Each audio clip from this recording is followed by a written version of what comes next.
నమస్తే.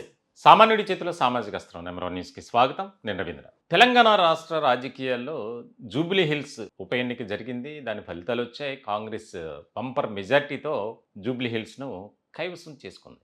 అయితే ఆ జూబ్లీ హిల్స్ ఉప ఎన్నికకు సంబంధించి 2 తెలుగు రాష్ట్రాల్లో రాజకీయ వర్గాల్లో అలాగే పొలిటికల్ అనలిస్టులు ఒక అంశం గురించి జోరుగా చర్చించుకుంటున్నారు. చాలా హాట్ కామెంట్స్ కూడా చేస్తున్నారు. అదేంటి అంటే కూటమిలోకి హస్తం పార్టీ. అంటే కాంగ్రెస్‌కు కూటమి 3 పార్టీలు సపోర్ట్ చేస్తున్నాయా?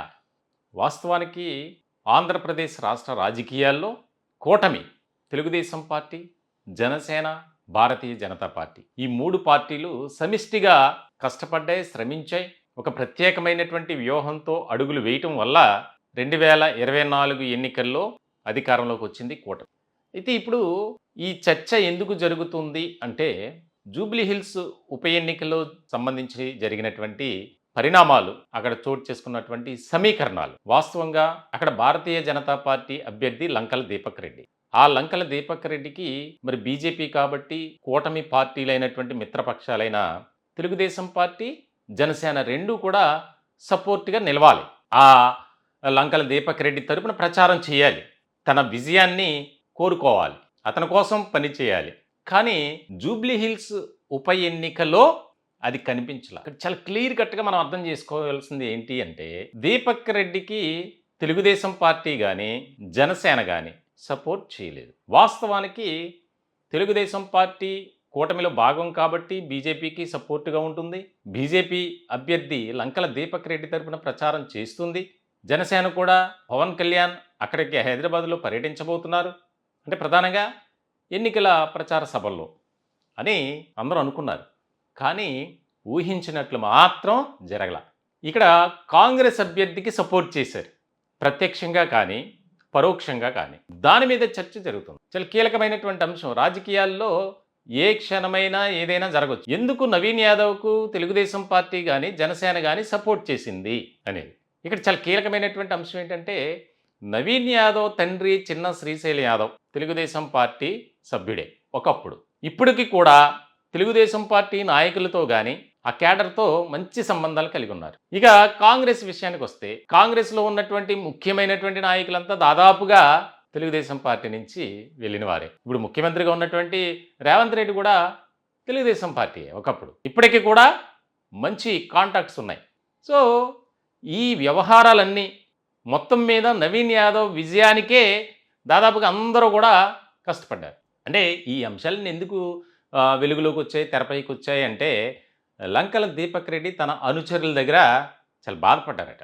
నన్ను ఒంటరి వాడిని చేశారు. కనీసం నా తరపున నా సొంత పార్టీ నాయకులు కూడా నాకు వెన్నుదన్నుగా నిలవలే. పాపం డిపాజిట్ కూడా రాలా. వాస్తవానికి తెలంగాణలో భారతీయ జనతా పార్టీ స్ట్రాంగ్ పొజిషన్‌లోనే ఉంది. అయినప్పటికీ కూడా ప్రతి ఒక్కరు కూడా తలో దారి చూసుకున్నారు తప్ప, కిషన్ రెడ్డి కావచ్చు, బండి సంజయ్ కావచ్చు, కీలకమైనటువంటి నేతలున్నారు. ఆధిపత్య పోరు. నాయకుల మధ్య సరైనటువంటి సమన్వయం లేకపోవటం, సఖ్యత లేకపోవటం, ఇవన్నీ కూడా ప్రతికూలమైనటువంటి అంశాలుగా మారినటువంటి వ్యవహారం. ఇదేనా గతంలో కూడా లంకల దీపక్ రెడ్డి 2023 ఎన్నికల్లో అదే జూబ్లీ హిల్స్ నియోజకవర్గం నుంచి పోటీ చేశారు. అప్పుడు థర్డ్ పొజిషన్‌లో ఉన్నారు. మరి ఈసారైనా గెలవాలి, కనీసం మంచి పోటీ ఇవ్వాలనుకున్నారు. కానీ ఎక్కడా కూడా లేదు. ఏకపక్షమైనటువంటి రీతిలోనే ఆ ఫలితాలొచ్చాయి. హోరాహోరీ ఎక్కడ కనిపించలా. కనీసం బీఆర్ఎస్ అభ్యర్థి మాగంటి సునీత కూడా పోటీ ఇవ్వలేకపోయారు నవీన్ యాదవ్‌కి. సో, మొత్తం మీద నవీన్ యాదవ్ అంశానికి సంబంధించి కాంగ్రెస్‌కు సపోర్ట్ చేసినటువంటి తెలుగుదేశం పార్టీ, తెలుగుదేశం పార్టీ నాయకులంతా నవీన్ యాదవ్‌ని సపోర్ట్ చేశారు. ఆయన వెంటే తిరిగారట. ఇక్కడ ఎన్డీఏ నేషనల్ డెమోక్రటిక్ అలయన్స్ ఏదైతే ఉందో, ఎన్డీఏలో భాగస్వాములైనటువంటి ముఖ్యమైనటువంటి పార్టీలు తెలుగు రాష్ట్రాల్లో తెలుగుదేశం, జనసేన, భారతీయ జనతా పార్టీ. మరి అక్కడ భారతీయ జనతా పార్టీ అభ్యర్థి లంకల దీపక్ రెడ్డికి సపోర్ట్ చేయాల్సినటువంటి టీడీపీ, జనసేన అటువైపు చూడలేదు. ఇది భవిష్యత్ కాలంలో కాస్త ప్రశ్నార్థకంగా మారుతుంది. ఢిల్లీ పెద్దలు గనుక సీరియస్‌గా ఈ వ్యవహారాన్ని తీసుకుంటే చాలా మార్పులు, చేర్పులు ఉంటాయి అనేది కూడా రాష్ట్ర రాజకీయ వర్గాల్లో 2 రాష్ట్రాల్లో జరుగుతుంది చర్చ. ఇంకొక ముఖ్యమైనటువంటి అంశం ఏంటంటే రేవంత్ రెడ్డి ఆయన ప్రచార సభల్లో పాల్గొన్నటువంటి సందర్భంలో అమీర్పేటలో ఎన్టీఆర్ విగ్రహాన్ని ఏర్పాటు చేస్తా, ఎవడొస్తాడో రండి అని చెప్పి చాలా అగ్రెసివ్గా హాట్ కామెంట్ చేశారు. అంటే ఆయన డైరెక్ట్గానే మాకు తెలుగుదేశం పార్టీ సపోర్టుగా ఉంది అనేది దాన్ని బట్టి మనం అర్థం చేసుకోవచ్చు. ఎందుకంటే పార్టీలు వేరైనా వారి భావాలు కానీ వారి మధ్య ఉన్నటువంటి ఒక రిలేషన్ ఏదైతే ఉందో అదంతా కూడా ఎక్కడికి పోదుగా. ఇప్పుడు రాజకీయ వర్గాల్లో జరుగుతున్నటువంటి చర్చ అదే. దాదాపు ఇప్పుడు కాంగ్రెస్ పార్టీ అంత స్ట్రాంగ్ పొజిషన్లో ఉంది అంటే దానికి కారణం Telugu Desam party back and support అనేది. మొత్తానికైతే ఒక కీలకమైనటువంటి చర్చ జరుగుతుంది. డిపాజిట్ రాక పరువు పోగొట్టుకున్నటువంటి లంకల దీపక్ రెడ్డి ఆయనైతే తీవ్రమైనటువంటి మనస్తాపంతో ఉన్నారట. ఆయన అనుకుని ఉండొచ్చు బహుశా ఆంధ్రప్రదేశ్ రాష్ట్ర రాజకీయాల్లో 3 పార్టీలు కలయికతో ప్రభుత్వాన్ని ఏర్పాటు చేశారు, మంచి సపోర్ట్ ఉంది, తెలుగుదేశం పార్టీ నుంచి జనసేన నుంచి నాకు అదే రకమైనటువంటి సపోర్ట్ ఇస్తారు అని ఊహించుంటారు ఆయన. అందరూ అనుకున్నారు. లాస్ట్ మినిట్ వరకు తెలుగుదేశం పార్టీ నాయకులు ఎవరు వెళ్ళా, పవన్ కళ్యాణ్ మాట ఇచ్చారు, కనీసం ఒక్క సభలో కూడా పాల్గొనలేదు అనే చర్చ జరిగింది తెలంగాణ రాష్ట్ర రాజకీయ వర్గాల్లో.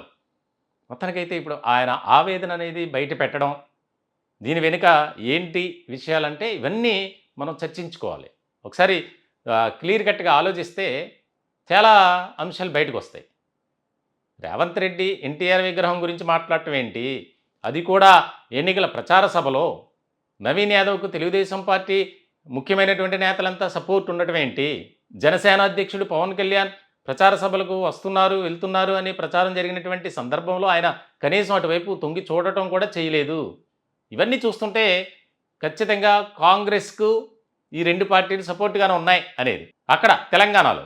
ఆంధ్రప్రదేశ్లో ఆ పరిస్థితులు ఉండలేండి. సో మొత్తానికైతే చాలా కీలకమైనటువంటి చర్చగా మారింది ఇది. ఒకవేళ ఢిల్లీ కమలం పెద్దలు, కాషాయ పెద్దలు కనుక సీరియస్గా తీసుకుంటే చాలా కీలకమైనటువంటి పరిణామాలు చోటు చేసుకునే అవకాశాలు అయితే స్పష్టంగా కనిపించవచ్చు అనేది జరుగుతున్నటువంటి చర్చ. చూడాలి ఎటువంటి పరిణామాలు చోటు చేసుకుంటాయి అనేది. ఈ టాపిక్పై మీ విలువైనటువంటి అభిప్రాయాలు కామెంట్ రూపంలో తెలియజేయండి.